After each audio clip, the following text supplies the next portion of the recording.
Милиция формасын кийген жаран ак өргө жангонушу тарапта машинасына бензин куюуда. Акыркы кезде жол жээгинде сатылып жаткан арзан күйүүчү майга баардык эле айдоочулар кыны калышкандай.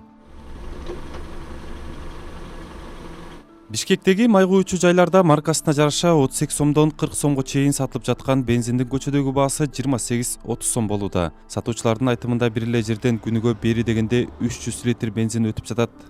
Ким алып келип берип атат буларды? Бар жана бортермен таратып кетишет, сокулуктук атат. 28тен таштап атат. Сен 2 сомго эле көрүп атасың. Өзү куюп келип, ченеп келип таштап кетет. Социалдык тармак WhatsApp тайпаларда дүңүнөн бензин сата тургандардын номерин ылдам эле тапса болот. Алардын бири менен байланышканыбызда бери дегенде 5 тоннадан баштап сатыла тургандыгын кабарлады. Баасы болсо 24 сом. Вообще негизи оптом 10 тоннадан ашык 24төн да так 24 жарым деп атат. Бирок сен дайыма алсаң да 24төн сагылалы. Алсаң бүт договор, кандай эме документтер керек болсо бүт баарын жазып беребиз. Дүңүнөн май саткандар ГСМге тиешелүү документтерди дагы көрсөтүштү. Мындан тышкары ири өлчөмдө сатылган бензин көчөгө чыгарылышы мүмкүн экендигин дагы жокко чыгарышкан жок. Может бизден алып атат, может 10 тонна алып, шаардын баарына бөлүп сатып атат. Ата келип атса 10 тоннадан өйдө алып атат, 15 тоннадан алып кетип атат. Аны алып барып коюп, бензинге заправкага коюп атабыз. Улуттук коопсуздук боюнча эксперт Максат Мамытканов бензин бизнеси менен алектенген кээ бир компаниялар салыктан качуу максатында ГСМди көчөдө соода кылгандарга сатып жиберерин айтып жатат. Бензин бул деген ГСМ айрыкча бүт маркалары акциз салыгы менен чектелген. Фирмалардын баардыгы мына жеке менчик заправка болобу, же ошондой чоң күйүүчү майларды саткан компаниялар болобу, алардын баардыгы акцизден тышкары дагы башка салыктарды төлөш керек. Анткени алардын деген көлөмүнө жараша пайда кирешет атат да, ошол кирешеден булар деген салык төлөш керек. Эгерде сеники деген аткечилик менен баары сатылса, учетто жок болсо, сен эч кандай салыктарды төлөбөйсүң анда. Салыктардан качуу ушул. Нефтетрейдерлер ассоциациясы Кыргызстандагы ар бир 4 литр бензин аткезчилик жол менен келерин айтып келишет.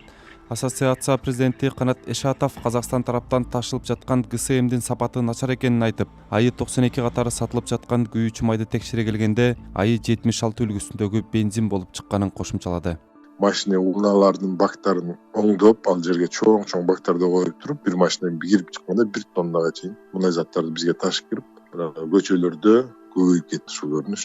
Арзанда качырганы менен ал жерде ар кандай кошулмалар да бар да, ал барып эртең унасы бузулат. Анан ошону оңдоо иштери баягы бензиндин арзан эмесин кайра чыгарып алышат да. Экономикалык кылмыштарга каршы күрөшүү боюнча мамлекеттик кызматы акыркы бир айдын ичинде бир нече жолу рейд өткөрдү. Жалпы жонунан 300 литр бензин алынганы боюнча маалымат таратты. Бирок жол четинде бензин менен соода кылгандардын саны азайып калган жок. Финансы полициясынын басма сөз катчысы Анастасия Пискур мындай дейт.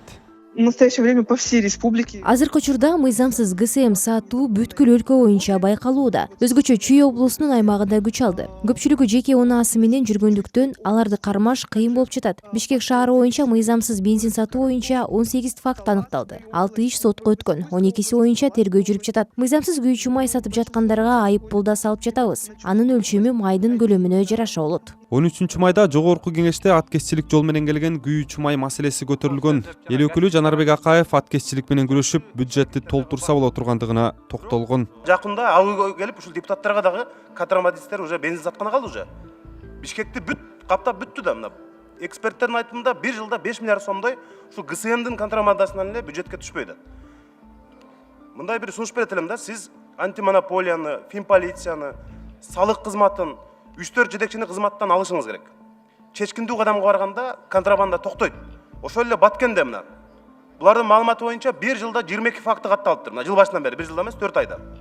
22 факты бул күнүнө түшкө чейин өтөт. Өлкөдө ГСМге болгон баа акыркы бир айда 10 сомго чейин төмөндөдү. Буга дүйнөдө мунайга болгон баанын түшүшү себеп болгон. Кыргызстан мунай заттарын Орусиядан ташып келет. Бизге салыштырмалуу коңшу Казакстанда күйүүчү майдын баасы ар дайым 5-10 сомго чейин арзан. Айбек Бийбосунов, Бектур Стамкулов, Азаттык, Бишкек.